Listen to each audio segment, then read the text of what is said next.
Hello everyone, কেমন আছেন সবাই? নিশ্চয়ই ভালো আছেন, আমি তো ভালো আছি। আজকে একটা নতুন রেসিপি নিয়ে আপনাদের সামনে হাজির। দেখুন, একটা মাছ নিয়ে এসেছি, বড় মাছ, 6-7 কেজি ওজন হবে মাছটা। আর মাছটা হচ্ছে পাঙাশ মাছ। এই এত গরমের মধ্যে পাঙাশ মাছের রেসিপি নিয়ে এসেছি, নিশ্চয়ই আপনারা রাগ করবেন, কিন্তু এই মাছটা আমার ভাই পাঠিয়েছে অনেক দূর থেকে, তার জন্য এই মাছটাকে রান্না করতেই হবে।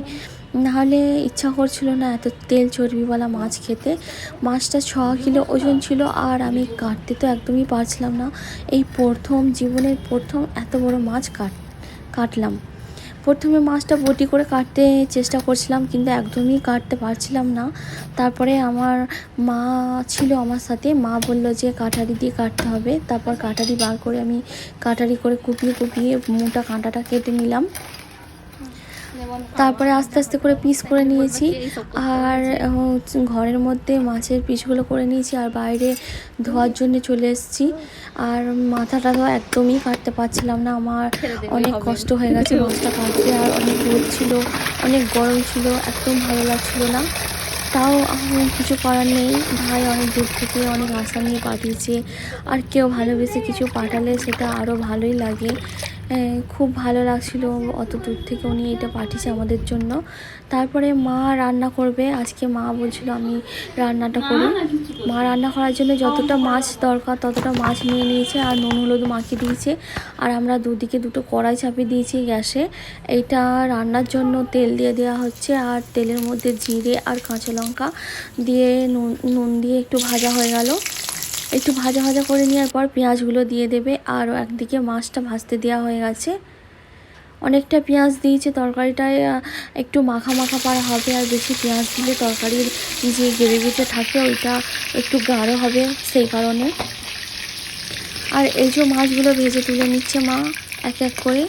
আর এই মাছ সহজে ভাজা যায় না।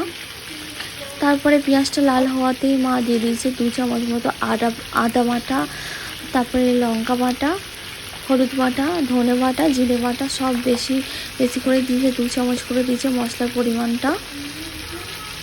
যেহেতু এখানে মাছের পরিমাণ অনেক বেশি, 1.5 কিলো 2 কিলোর মতন মাছ রান্না করা হয়েছে, সেই কারণে মাছের পরিমাণ অনুযায়ী মশলাটাও এখানে একটু বেশি দিয়েছে।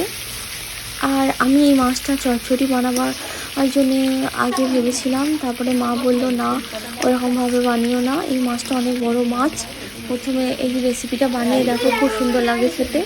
এর আগেও মা এইভাবে বানিয়েছে। আর আমার ওই ভাই সবসময় এই মাছগুলো পাঠায়, উনি চাষ করে পুকুরে।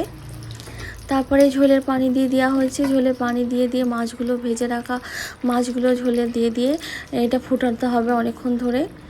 তারপরে মা আরও একটু পানি দিয়ে দিয়েছে। পানি দেওয়ার পরেই মাছের কালারটা অনেক সুন্দর এসছে, একটু একটু হালকা ফুটেছে, তাই কালারটা চলে এসছে। মায়েদের হাতের রান্না সবসময় ভালোই হয়, সবাইকার মায়ের হাতের রান্না সবাই আর কাছেই ভালো লাগে। আমার মায়ের হাতের রান্না আমার হাতের কাছেও অনেক সুন্দর লাগে, অনেক ভালো লাগে খেতে। ওপর থেকে একটু টমেটোর সস আর একটু দিয়ে দিয়েছে গরম মশলা, যাতে মাছের যে একটা গন্ধ থাকে ওই গন্ধটা চলে যায়। মাছটা রান্না রেডি। অনেকক্ষণ ধরে ফুটো নেওয়ার পর ঝোলটা একবারেই মরে গিয়েছিলো, আর মাছটা খেতে খুব সুন্দর লাগছিল। আর আমরা সবাই মিলে একসাথে খেতে বসে পড়েছি। আমার ভিডিও ভালো লাগলে একটা লাইক করবেন। প্রথম থেকে শেষ পর্যন্ত ভিডিও দেখার জন্য আপনাদের সবাইকে ধন্যবাদ জানাচ্ছি। আর গরমের মধ্যে এরকম মাছের রেসিপি দিয়েছি, যারা রাগ করছেন তারা আমাকে একটু ক্ষমা করে দেবেন। কি করব বলুন, কেউ যদি ভালোবাসে দেয় কোনো জিনিস, সেটাকে না গ্রহণ করে থাকা যায় না। মাছটা খেতে খুবই ভালো হয়েছিল।